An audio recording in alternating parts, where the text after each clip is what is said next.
98களில் நடந்த இந்தோனேஷியாவின் கலவரத்தை மையப்படுத்தி எடுக்கப்பட்டிருக்க படம் தான் இது. படத்தினுடைய ஓப்பனிங் காட்சியிலேயே 3 பள்ளி மாணவர்களை அழகாக காட்டுவாங்க.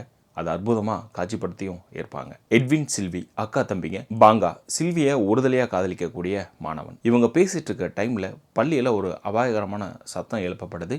உடனடியாக பள்ளியை விட்டு எல்லா மாணவர்களும் அவங்களுடைய வீட்டுக்கு போங்க அப்படின்னு சொல்கிறாங்க. இந்தோனேஷியாவின் நகர்ப்புறத்தில் மிகப்பெரிய கலவரம் ஒன்று நடந்துட்டுருக்கு. அது சீனர்களை எதிர்க்கிறதான் அந்த கலவரத்தினுடைய மைய நோக்கம். எட்வினும் சில்வியாவும் சீனோ இந்தோனேஷியாவோட குடும்பத்திலிருந்து வந்தவங்க. இவங்க 2 பேரும் வேகமாக ஒரு பஸ்ஸில் ஏற பின்னாடி பாங்காவும் ஏறிக்கிறாரு.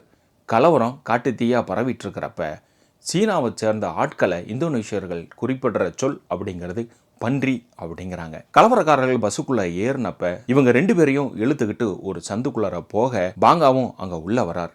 இந்த இடத்துல மிக பயங்கரமான ஒரு செயல் ஒன்று நடக்கு. இது 2009 நடக்கக்கூடிய காலகட்டமாக காட்சிப்படுத்தியிருக்காங்க. படத்தினுடைய தலைப்பு வந்த பிறகு 2027 எட்வின் கிழக்கு ஜகர்தாவில் இருக்கக்கூடிய ஒரு பள்ளியில் ஓவிய ஆசிரியராக வேலைக்கு சேர்றாரு.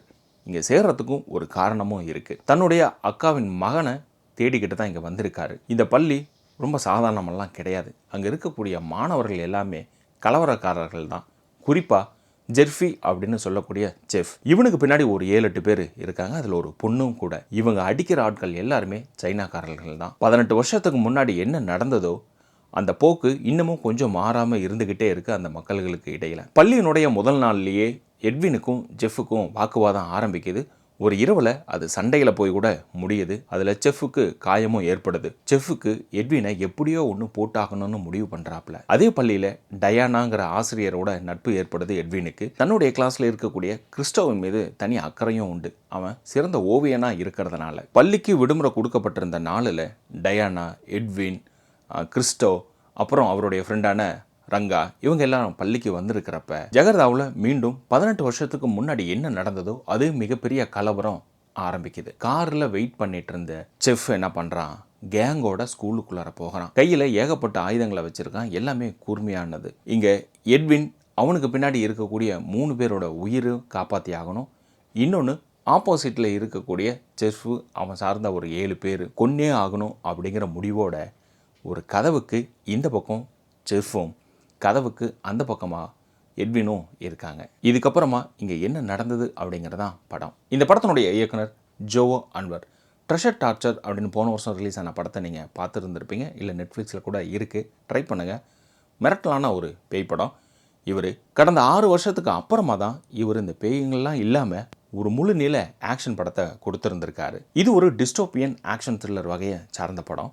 இந்த இயக்குனரோட ப்ளஸ்ஸே என்ன அப்படின்னா அந்த படத்தில் ஹீரோ எப்படா அடிப்பான் அப்படின்னு பார்க்கக்கூடிய ஆடியன்ஸை ஒரு டெம்ப்ட் மோட்லேயே செட் பண்ணி வச்சுருந்துருக்கிறது. அதாவது இது பல பேருக்கு மைனஸாக கூட போகும் பார்க்குறப்ப.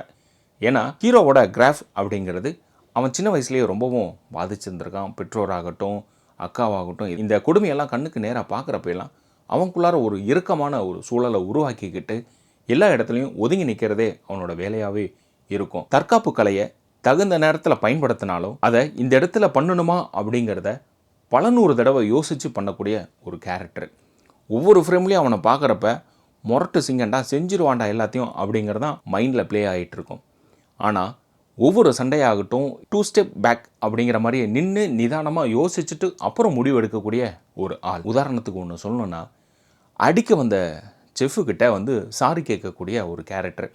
ஏற்கனவே செஃப் அடிச்சிருந்துருப்பாப்ல. ஆனால் கிளைமேக்ஸில் என்ன நம்பி ஒரு 3 உயிர் இருக்குது, உங்களுக்கும் எதுவும் ஆகக்கூடாது, எங்களுக்கும் எதுவும் ஆகக்கூடாது, அதனால் நான் உங்கள்கிட்ட மன்னிப்பு கேட்குறேன், ஸோ பிரச்சனை வேண்டாம் அப்படின்னு சொல்லுவாப்ல. ஸோ ஆடியன்ஸ் இந்த இடத்துல அவனை இறங்கி கதவை திறந்து பொழந்து கட்டி எல்லாத்தையும் அக்கு வேற ஆணி வேற ஆக்கணும் அப்படின்னு நினைக்கிறப்ப இது ஒரு கமர்ஷியல் மூமெண்ட்டை க்ரியேட் பண்ணுற இடம் இது. ஆனால் இந்த மூமெண்ட்டை டைரக்டர் கையாண்ட விதம் அப்படிங்கிறது ஒரு சாதாரண ஹியூமன் என்ன பண்ணுவான், அவங்ககிட்ட திறமை இருக்கலாம், ஆனால் இந்த இடத்துல ஃபைட்டு வேண்டாம், பேசுவோம், முடியலைன்னா அப்புறம் பார்த்துக்கலாம் அப்படின்னு ஒரு பிளேவை அந்த இடத்துல பண்ணியிருப்பார். இந்த இடம் தான் கமர்ஷியல் ஆடியன்ஸை அடப்போப்பா அப்படின்னு சொல்கிற இடமும் கூட. ஏன்னா ஓப்பனிங்கில் இருந்து இந்த கிளைமேக்ஸ் வரைக்கும் ஹீரோவை ஒரு டெம்ப்ட் மோட்லேயே கொண்டுட்டு போனது தான் மைனஸும் கூட. இந்த படம் ஒரு ஸ்லோவான ஆக்ஷன் மூவி தான். பார்க்கணுன்னு விருப்பம் இருந்தால் ப்ரைம் ஓடிடியில் இருக்குது, ட்ரை பண்ணுங்கள். தமிழ் டப்பிங் கிடையாது, இங்கிலீஷ் சப்டைட்டில் வேணால் நீங்கள் பார்த்துக்கலாம். இதே போல் நம்ம சேனலில் மற்ற படங்கள் ரிவ்யூ இருக்க பாருங்கள். மறக்காமல் சப்ஸ்கிரைப் பண்ணிட்டு மற்றவங்களுக்கும் ஷேர் பண்ணுங்கள்.